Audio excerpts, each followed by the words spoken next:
สิเบิดแล้วตอนนี้เผาแม่อยู่ทุกคน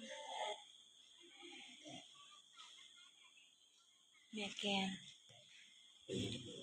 กนซอกความดันลดสบายดีพี่น้องสบายดียามค่ำยามดึกยามค่ำแล้วพี่น้องเอ้ยตอนนี้สาวนีก็อยู่โรงหมอพี่น้องมาเบิดไอ้บางน้องดาวลงกะอักลงขาวเมื่อแล้ว และตอนนี้ก็เป็นสิว่ามาอย่างแล้วพี่น้องแม่แกนเฮาความดันลดเอาปื้อน้ำตาลนะน้ำตาลโดยจะวัดเมื่อเช้านี้นะขึ้นได้แล้วนะ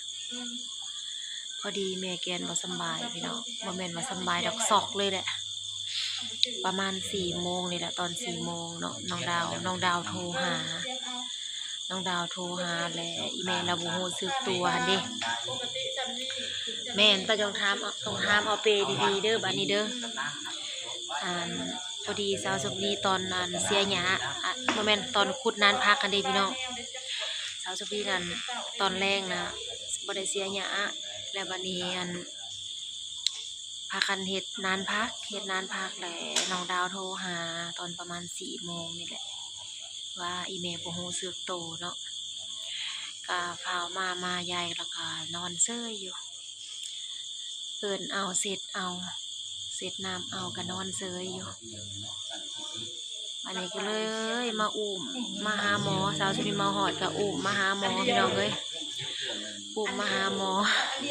อุ้มขึ้นเทิงอุ้มเทิงเอิ้นซื้อเราเด้ก็มาอุ้มขึ้นรถลงกากแล้วเอามาบ่ได้แบบเรามันสูงรถลงกากสูงทางหน้าก็เปลี่ยนเอาลงรถสาวสุนีบัดนี้ไอ้บางแล่นมาเอารถฝ่าเอาแฮงไอ้บางเพิ่นก็แล่นมาเอารถแล้วก็มาเปลี่ยนเอาขึ้นรถสาวสุนีมาหอดโรงหมอตอนนี้ก็อยู่โรงหมอพี่น้องเอ้ยเวลามาแจกมันขอไปได้เสียเด้อมันเบิดพอให้น้ำปื้นเด้เอาให้อ้ายใส่นี่เบิดแล้วเจ้าก็แบ่งใส่น้ำนอกนะลุงกากอยากได้เสื้อสาวสุปนีพี่น้องเอ้ยสาวสุปนีน่ะตอนนี้น่ะยังบ่ได้อาบน้ำแต่หอมอยู่ลมมันก็บ่ได้อาบน้ำหรือสิไปอาบอยู่ห้องน้ำห้องหมอนี่บ่โมน่ะเมื่ออาบบ่เลยเด้มาอาบแล้วก็มาเบิดแหละลุงกะเฮงจนได้รับตอนนี้ก็อีแม่แล้วก็มาหอดมือหมอแล้วเนาะเราก็ไข้แน่แล้วตอนอยู่เฮือนน่ะบ่ได้รู้สึกโตยังเลยพี่น้องพอมาหอดโรงหมอแล้วบัดนี้รู้สึกโตตอนสาวสุนีอุ้มขึ้นรถเพราะว่าอีแม่ก็อยู่ในตักสาวสุนีน่ะอุ้มอีแม่เนาะแล้วก็อยู่ในตักก็มา2 คนกับไอ้บางอยู่ในรถสาวสุนีเองเนาะ3ในอีแม่ยังมาอุ้มอีแม่นั้นบัดนี้แล้วก็แล้วก็รู้สึกโตตอนอยู่ในรถของสาวสุนีเนาะยังบ่ได้ฮอดโรงหมอแล้วก็รู้สึกโตแล้วก็มื่นตาแล้วก็แบบแต่บ่ฮู้เมื่อดอกแบบก็สิมื่นตาขึ้นแล้วก็ไข้แน่หันน่ะรู้สึกโตเนาะพอดีมาฮอดโรงหมอแล้วก็มื่นหูมื่นตาได้โอ้ยมีแฮงมาพี่น้องเอ้ย2 เทื่อแล้วเป็นแฮงนะ2 เทื่อแล้วเปลี่ยนกันไปนั่งอยู่พื้นนอนแล้วสินอนบัดจุมเฮาสินอนนั่นแหละบัดนี้พี่น้องเปลี่ยนกันมันต้องได้เปลี่ยนกันเข้าเปลี่ยนกันออกเพราะว่าเฮาสิบ่มีหม้องนอนนะพี่น้องมันหลายคนกะตอนนี้มี4 คนเขาอยู่นำกัน5 6หลานชายผู้นึงลูกลุงกาก2 คนเนาะอยู่ในอีแม่ตอนนี้อยู่ในเปลี่ยนกันเช้าเลยออกมาหับลมก่อนมาเข้าห้องน้ำบัดนี้จุมเฮาสินอนจุมเฮาก็นางเมย์ก็ออกมานอนไอเจบ่เมใครอยู่นำแม่ใหญ่ไอเจบ่อย่าป้าเราอยู่ผู้เดียวได้เราออกมาถ่ายคลิปก่อน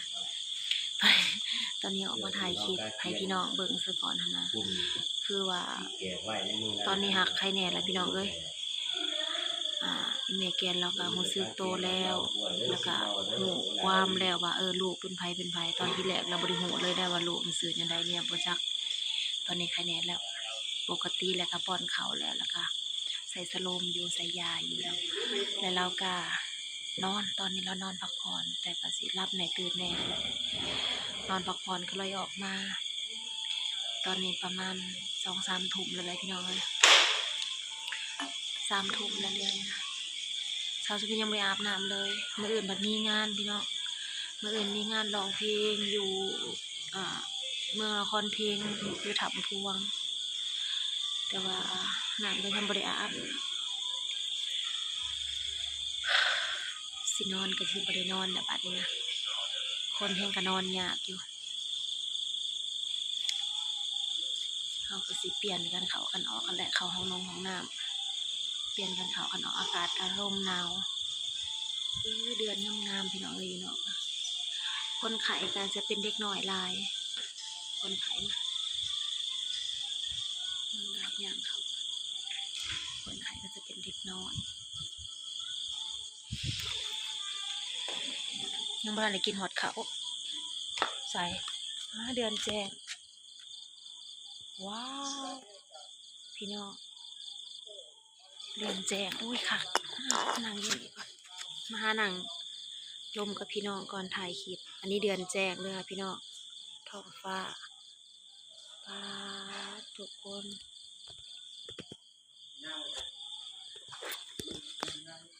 เฮ้อนั่งเขาไปในลูกเมอยู่น้ำไม่ใหญ่เน่ให้นางเมเขาไปอยู่เขาต้องปลาบ่ได้ขนาดพี่น้องออกมาหับลมก่อนตอนนี้อยู่ห้องนอนเด้อทุกคนเงียบมิดจิลี่อยู่ห้องหมอจะเป็นอะไรน้ำบ่อาบเนี่ยบ่อันคือเป็นเนี้ยวกระต้นกระโต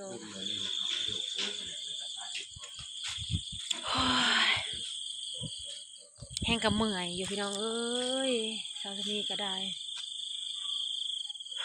เสียหยาตัวดินซอยอีแม่แล้วก็มาคุดหัวเมื่อยหนึ่งมาเมื่อยแห้งตอนแม่เป็นนี่แหละรู้สึกวันเมื่อยกว่าเก่าอีกหยาบ่สบายแห้งกับเมื่อยวอยๆลง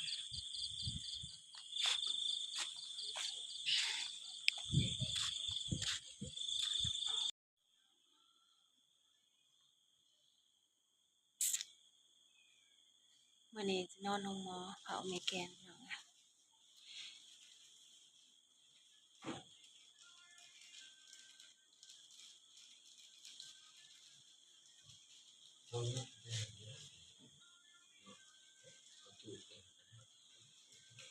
ก็ได้คือก็คนเนี่ยคงเฮากะเอาออกจากนี้ง่ายก็ได้ด้วยยันหมอคนนั้นจะเขาเด้นี่เจ้าบอกให้เจ้าตั้งมาพอได้เหลือตรงนั้นไปไหนมาเอาตั้งอันเดียวนะ